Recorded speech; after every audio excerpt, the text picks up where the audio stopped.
Hi camera. I want to show you how I make bread, and the first thing I'm going to do is show you how we deal with the sourdough. Oops, sorry. So come over here and look at this is my starter. I don't know, I've had the starter for years, but it keeps replicating. It's pretty nice, it's bubbly, but we're going to dump all this out. We're going to just take it all out and put in new flour. Excuse me, love. Bring it over to the compost and giving it to the worms. And so we're taking out most of the sourdough and just letting it. So right now we're going to rev up the sourdough and get it bubbly and nice and active, because it's basically my pet. All right, so I'm going to put in some new flour. Not too much. And put in some water. Can I have some of that water? I don't measure. It's just get it sort of wet and start it growing.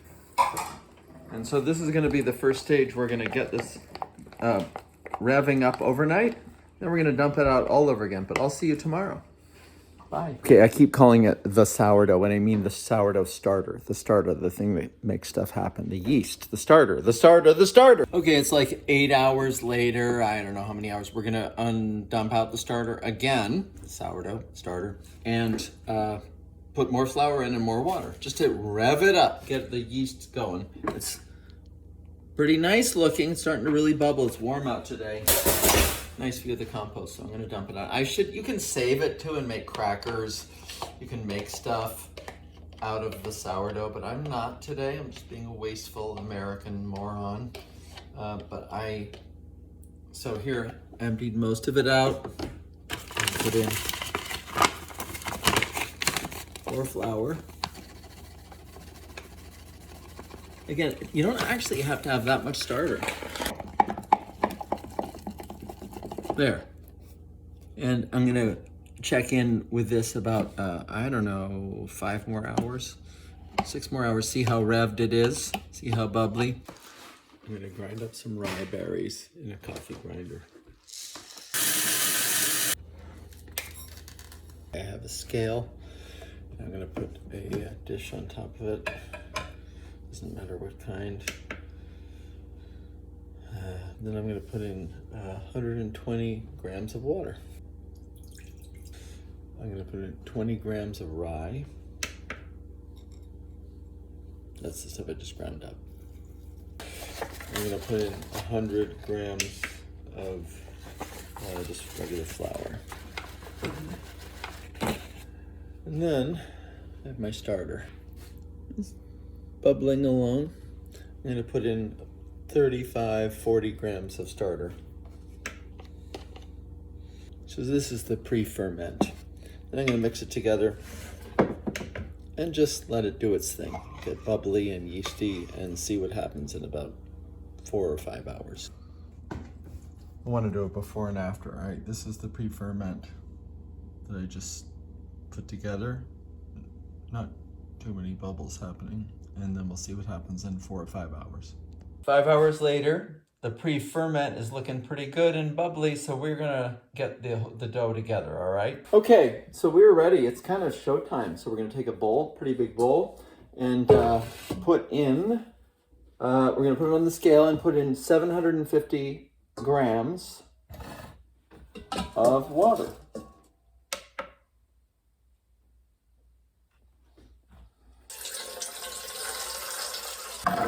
Take it off the scale. I'm going to put in 2 tablespoons of kosher salt. Not quite. I'm going to use this mixy thing. Mix it. I put in the salt earlier. A lot of recipes say don't, but I don't care and I don't have the time to think about it. And heaven forbid you would ever forget the salt in bread. So now, not on the scale, we're going to take the pre-ferment. We're going to put it in here too. And we're going to mix it into that water and salt. Now we got kind of a head start on the whole fermentation process. And we're going to use that pre-ferment to make stuff really happen over here. All right, so mix that around. Put it back on the scale. Ah! Oops, almost spilled over a cup. All right, zero it out. Now we're going to put in 1,100 grams of flour. And I start with about 100 grams of rye. So rye flour that I ground in my coffee maker, my coffee grinder. Jesus. All right. We're going to put in white and put in a total of 1,100 grams.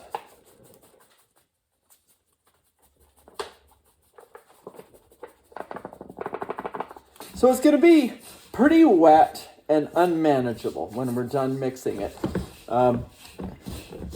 As my friend Eric Schedler says, if it's fun to play with, then it's too dry. That's about enough. Here's what it looks like. Really messy. Stick your hand in there. It's just the dough's gonna stick to it. So now I'm gonna shape it a little bit. I'm gonna wet my hands and turn it into something that looks slightly like a loaf of bread. And again, this is how I do it. I don't know how you do it. I don't know how other people do it. This is how I do it, and it kind of works. So this is going to be a really pretty wet loaf, or high hydration, which is really good in the long run for making your bread amazing. So it looks about like that. Now we're going to leave it for, I don't know, till it puffs up. 5 hours, something like that. We're back. Ooh, it's like 7 hours later. I look at my bread. It's risen. Boop, boop. It actually may have risen a little too high. And so right now, we're going to deal with that bread. I'm going to put I have these bread baskets, which I love to make stuff in. Eric Schedler gave these to me, and I never clean them, and I'm really dirty. And they work fine. Doesn't matter. So I'm going to put some cornmeal in here that I ground myself. And just to keep the bread from sticking, I'm going to put some flour on top of this big, messy, look at how much this is rising. See, this is huge compared to the way it was before. That's all just my sourdough talking.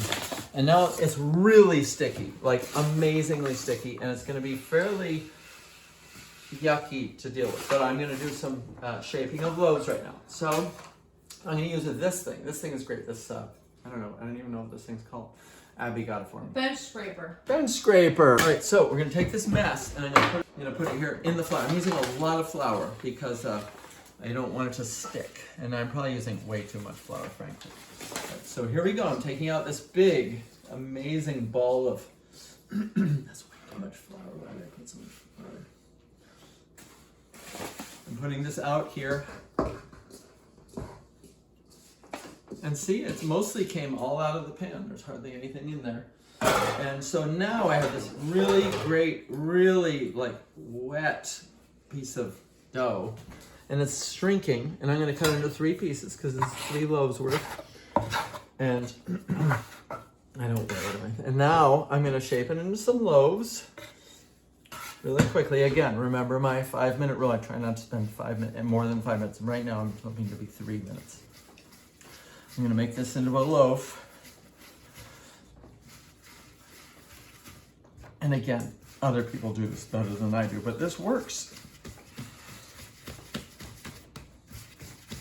I make it into a nice little loaf. I put it in there, boop. And then I'm gonna do another one.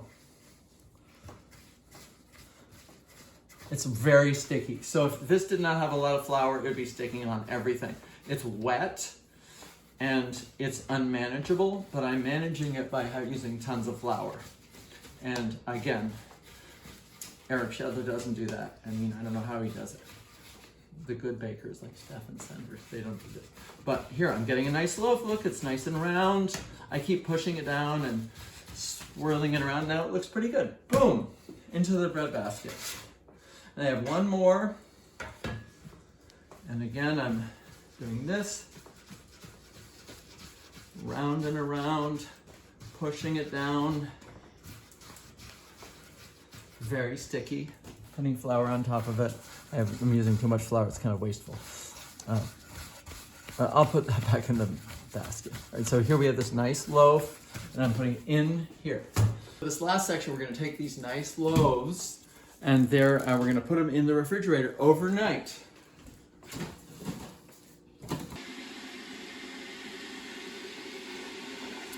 Hi, it's 6:30 the next morning.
So after 10 minutes with them covered, take the lids off. And then we're going to cook them for 25 more minutes. Look at that.